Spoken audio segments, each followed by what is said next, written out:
Hello, welcome back to Falcon Blues TV, you filthy animals. I'm very lucky and happy to have Jim Keoghan back with us on the show. Jim, thanks for coming on, mate. No worries, thanks for having me. Superb. And we have got on November the 9th in the Terrace Bar, that's on a Sunday at 1 p.m. We've got an Everton pop-up market, and it's going to have some great people like Laura Gates, Will Grossart, Mr. Blue Doodler, Toffee Art. We've got a stall called hoodies and bottle openers, and we're going to have some of Jim Keoghan's fantastic books there as well. And that's the reason we're here to talk today, actually, isn't it, Jim? So Jim's got a new book out, which you can see the link is just below here. You can click that, and it'll take you to the Amazon link. And it's the Little Toffees activity and colouring book, and it features 20 activities and 30 colouring pages. Now, this, to me already, is a great Christmas present for the little ones, the young Evertonians in your life. So tell us a bit about it, please, Jim. Well, it sort of came from me niece and nephews. They're both, I think they're like 11, 8, and they're both kind of, young Evertonians kind of getting into the team for the first time. And there's not much around for them. My sister was kind of thinking about buying them some Everton stuff. And you're saying like what they like doing. And you're saying, oh, there must be coloring books. There's nothing. So I can't draw. So kind of I thought, well, I can't really do that. But in the summer, I was kind of messing around with AI, and I made a little video of kind of Everton players today as like Panini stickers from like the 70s and 80s. And then I did like Siggy cards from the kind of the Victorian era. And I realized kind of how easy it is just to kind of make, pictures of Everton players for the coloring book. So kind of that was kind of how I first got into it. And then I just thought kind of, you need more than just colouring. So I've put in like, crosswords, quizzes, kind of to give Blues kind of, more kind of information about the club.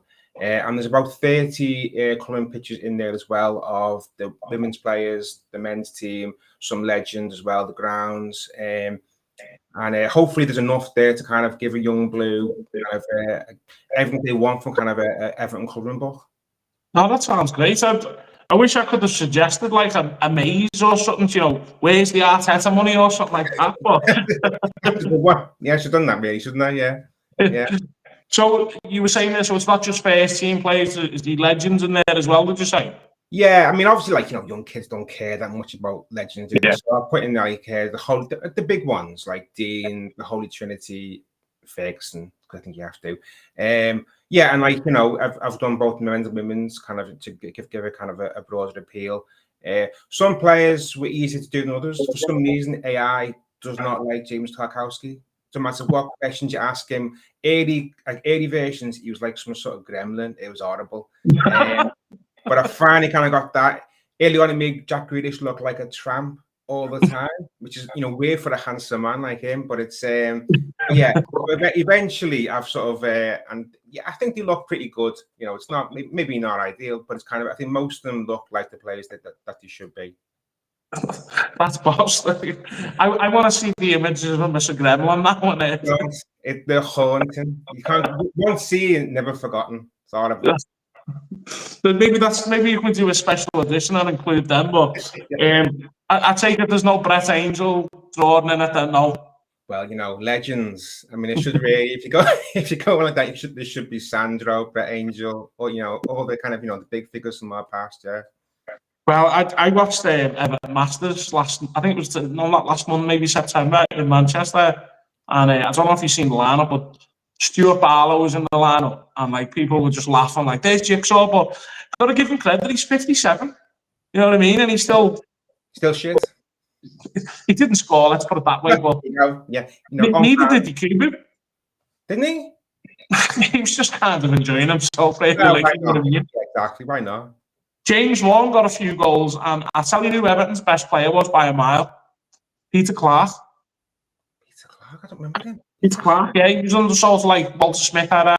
He played in a derby. He used to play right back, centre back. He still plays now for Prescott Cables as well. At like 42 years old. Yeah. Yeah, but anyway, enough about that. So the book's obviously available in the link below on it's the link to Amazon. So how long did it take you to do this book, Jim? Like all in all, about Surprisingly quick, actually. It was kind of the creating the drawings was about a month, and then it took a few weeks trying to think of what kind of puzzles you could do. Some easier than others. Doing a dot to dot or doing the dot, that was just so hard to do. And then I had a few kind of like different things. Like I've got one in there, kind of what would like you can do like a little story. What would happen?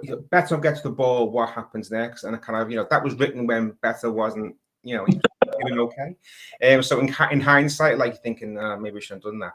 But yeah, I think all in about like 6 weeks to get it all done and to get it kind of set up nice. And yeah, I mean it's a flexible document. So if like players leave, I can change it if new ones come, that kind of stuff. So it's not just fixed in time.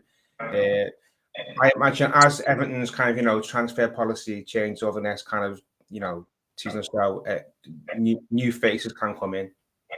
Yeah. Well, I was just thinking back to like the last time we probably spoke, and things are a lot better than they were then. Like, but obviously in the link below, it's not just this book as well. We've got some of the Jim's books, like the Everton's number 9s ones, and the more recent one that we were actually included in. My list was put on it, which I mean, my father was quite amazed by it. He was like, they're putting you in a book, and I was like, well, kind of, you know what I mean? But I know, yeah. My father doesn't approve of the language that I use sometimes, which he often complains about. But you have to. Some things require that language, don't they? So that's fair enough. Everton requires that language sometimes. Yeah. All the time, I think. Yeah.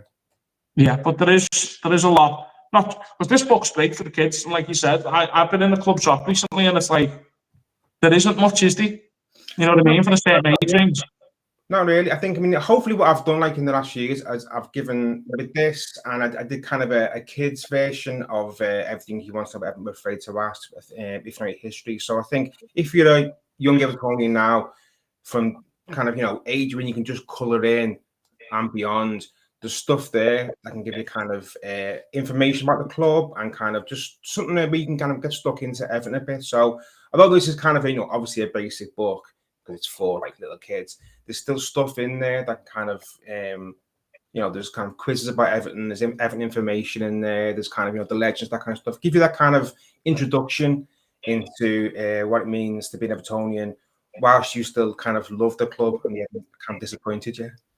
Yeah, before the apathy comes in, I suppose. Yeah, inevitably that kicks in, yeah. Yeah, but well, I remember those times as well, looking back. But you know what? Looking back when I was a kid, like even during the 90s, we still had a good record against like Liverpool, especially, you know what I mean? The Dogs of War and whatnot. And there was some good times, saying someone once called it. No, it looks great. I don't know, I'll be getting one for the younger Evertonians in my family. And yeah, I say sometimes you go in the club shop and there's not really that, apart from like kits, there's not much else like activities and stuff. So I think it's a great thing that you've done here. Nice one, yeah. Well, I suppose the club they just want to sell kits, don't they? Because they can make like 100 quid, can't they? That's all they're into now, isn't it? Really, just kind of flogging kits as much as they can. Yeah, and like the prices have gone a bit over the top for the kids. Like that's why I like to collect these old retro ones. You know what I mean? Like, who's the first player that comes to mind when you think of this one? This 1-to-1. So not 1-to-1. So what year was that? This was Walter Smith's last season, so it would have been 2001, 2002 season. So now it's a season. It's not a season to forget. Really, then kind of really. Boys come in at the end and it got a bit better, but yeah, it wasn't a memorable season. That kind of Smith era, when you look back, it feels like it's such a kind of forgotten era, doesn't it? For the kind of Evertonians where I just like in the 90s, there were still moments where you had like the cup. You had those kind of the relegation scares, and you were sort of in touching distance of Everton still being great. But that kind of the pre-Moyes few years when Smith was in charge, it's such a boring Everton time, wasn't it? Really, really kind of there's nothing there to kind of hang your hat on, is there?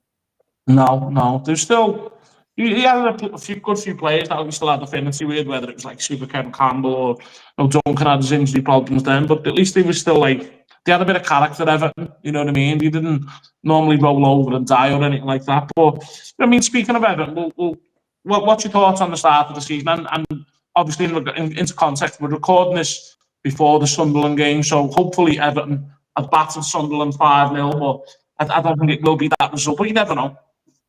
Yeah, I mean, it's been, I think, weird because actually, like, you know, when you look at the league now, we don't look particularly good, do we? Like, thinking like we're back sort of like in that part, like the relegation conversation. We've sort of just slipped down the last few weeks. And there's so much like there was quite a lot of excitement, wasn't it, early on? I mean, it felt like we turned the corner. I guess you're thinking we brought in new players, got a new ground, got a manager that you can trust in, and then like. I don't know, it just seems to have gone a bit flat the last few games, isn't it? And like you can sort of see what the problem is. I mean, I was there on the Spurs game, and you think it is just that forward position. I think if you put like, it's very hard to get a natural goal scorer, but had we got one in the summer and you just plop it into that team instead of Beto, I know Barry doesn't look ready, does he? You're thinking, I think we'd be up there, top six. We create so many chances. We are a good attacking team. Been unlucky not having Branthwaite there from the start. Because again, a few of these goals we conceded, you think that wouldn't happen probably if he was in the team. So it's frustrating because you're thinking, yes, we are definitely a work in progress, and therefore maybe you can't get all the players you want in one window. But that's been such a important such an issue at Everton for such a long time, hasn't it? The forward position, we've gone through some shy players over the years in that position, and then you watch Beto, and he seems like a lovely lad, but he's crap. He is like when you watch him. I was watching him on Sunday. I was thinking, did he win a header? I don't think he did. Did he hold the ball at all? I don't think he did. Could he progress the ball? No. Couldn't get end of a chance. So, what did he make any difference to the game? And you think, no, he didn't. Which is a terrible indictment for a Premier League centre forward. Yeah, I remember like after the game, people saying, "Oh well, Jack should have scored that chance," and I was more like, Beto had a good chance to bury it, but he was like Bambi on ice, and his first touch isn't great. He works hard, I'll give him that, but for the lad of his size, he isn't much of a target man or anything like that. And what annoys me about him sometimes is he goes down very easily. Yeah, like he's 6 foot what he's built.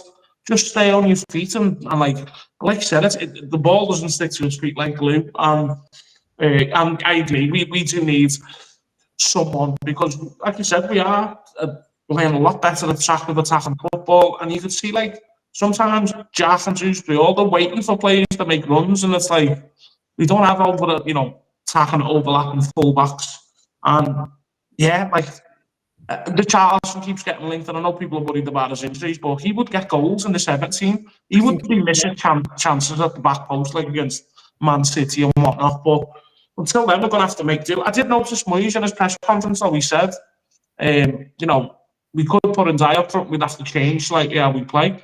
Try it. We've got dribbling on the bench.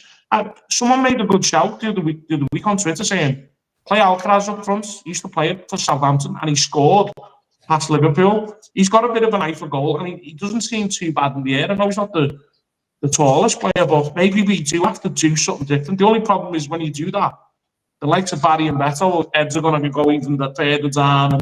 But it's a tough one. But can Beto's head get any further down than it is now? He looks like not quite broken, but his body language doesn't look good, does it? I mean, he must know that he's kind of. There'll be a point soon where he's no longer an Everton player. At some point, whether probably next summer, as soon as we can get somebody else in, he's not the long-term answer. And he probably knows that because he's been so poor for so long. Apart from that kind of little purple patch when Moyes first came in. I think you're right. It's not working. That's the issue now. We are creating chances and not scoring goals, and it's not. Something needs to change, isn't it? And yeah, there are. The nice thing is there are options. This time last year we didn't have this. We were so thin as a squad. You don't go into games thinking like not only can we not change the game, but if something goes wrong, with kind of foot. Whereas I think now, like you, as you said, you can play Alcaraz. You could try and up front. Diblin needs to more game time. Doesn't need to see what you can do. there is flexibility in the squad. Not a lot. We're still kind of, compared to most teams, are quite thin, but there is the opportunity to make changes. But then does Moyes make changes? He's not that kind of manager, is he? He's so conservative. Yeah, and so what the strange thing is, because I remember at Moyes when he first come to Everton, like, especially in the second season, I remember there was games where we were like, we were losing to Villa, and he was like, all right, bring Kevin Campbell and Ferguson, we're going 3 up front. Or bring Radzinski on or Rooney on, we're going 3 up front. And it's like, he kind of lost that after his first couple of seasons, but there was a time where he used to just go, yeah, go for broke. That's, we'd rather lose 2-0 than, than not go for it and try and get a draw or a win. And it paid off a lot that season. I remember we come back, I think that season, when we finished 7th, we had the record for the most points from losing positions. And I can think back to like Southampton, and Radzinski scored in the last minute, Villa when Rooney scored in the last minute, and then Middlesbrough scored early on at Goodison, and then I think it was Campbell who scored twice, and we won 2-1. So I get that side of it, but I also think, like, whether it's the board or the board has spent money, but obviously there's no like sporting director now or whatever. What's his name, how Well's job was, and we've seen how good he is because he's got a lot of faith in that committee. I don't know if you've seen that the other day, but he was saying Committee has a great goal scoring record for 3 years. And I'm like, what games are you watching, mate? But don't mean to bury anyone, but maybe hopefully the club are looking at these positions like right back, striker, going right. That's our priority. We need to get someone right back. How many years? It's like I know football's more complicated than fans kind of often appreciate. But you look at Everton, and it's like 2 glaring positions, isn't it? It's kind of right back, almost like refuse to address it. I mean, and you can list the number of crap forwards that we've signed over the years, and then even like left back. I mean, he's a competent defender, isn't he, Mikalenko? But he's terrible. We think of the downgrade that we've gone through to go from Baines to Dina, who's good, and now we have Mikalenko. You think of what we used to watch in that position, and you got somebody. What is it? 1 assist in 3 years? Is that? I mean, that's, one, yeah. I mean, that's in a modern game. You can't just be a defending fullback, and you've got to offer more than that. And he is just you watch him, and he just looks like he can't put a ball in, can he? And he can't. If the ball goes to him, you think the attack's probably dead. And, so it's definitely right back and centre forward have to be addressed. I think the forward probably in January doesn't really. You can't. If we limp through this season with Beto and Barry, I think we're still going to be past that kind of, maybe not bottom 3, but part of that kind of relegation conversation because you've got to score goals, and those 2. Is it one between them so far this season? Is that right? Yeah. Yeah, I mean, I think Beto got 1 in the League Cup as well. But if we're talking about league games, it's 1. We won when he scored against Wolves. Is there any forward line, any kind of not counting wingers? Is there any forward line as bad as that in the league? I think so. Probably even like Wolves. Strikers have got more goals. We've got that Larson fella. Exactly. So you can't function like that, can you? That's it. But who knows? Maybe, hopefully, Beto gets an hat-trick on Monday night, or Barry gets an hat-trick. One of them just need a goal, don't they? That's the other thing. But we need something to just limp over at least till January. Yeah, you know what I mean. Just get through these next 8 weeks, and then just kind of as long as we're kind of where we are now in like a no lower. Then gets that team. Even there are issues in several places, but just a forward instantly changes the whole thing, doesn't it? A goal scorer, even with the right back problems, a goal scorer makes that team like a potentially European pushing team. An absence of a goal scorer puts it bottom 8. Definitely. Well, Jim, it's been great to talk to you. And once again, everyone, click that link below. Christmas is coming up. It's a great gift for you. Your son, your daughter, your cousin, your niece, your nephew, for any young Evertonian in your life, there's nothing better than that. But we do have a new podcast coming soon, Jim, so hopefully we'll get you on before Christmas as well. Oh, yeah, anytime, definitely. Nice one. Lovely stuff. Well, thanks for coming on, Jim. Really appreciate it. No worries. Thanks for having me. Good. Right. And as always, Up the fucking Toffees. Colin Chong.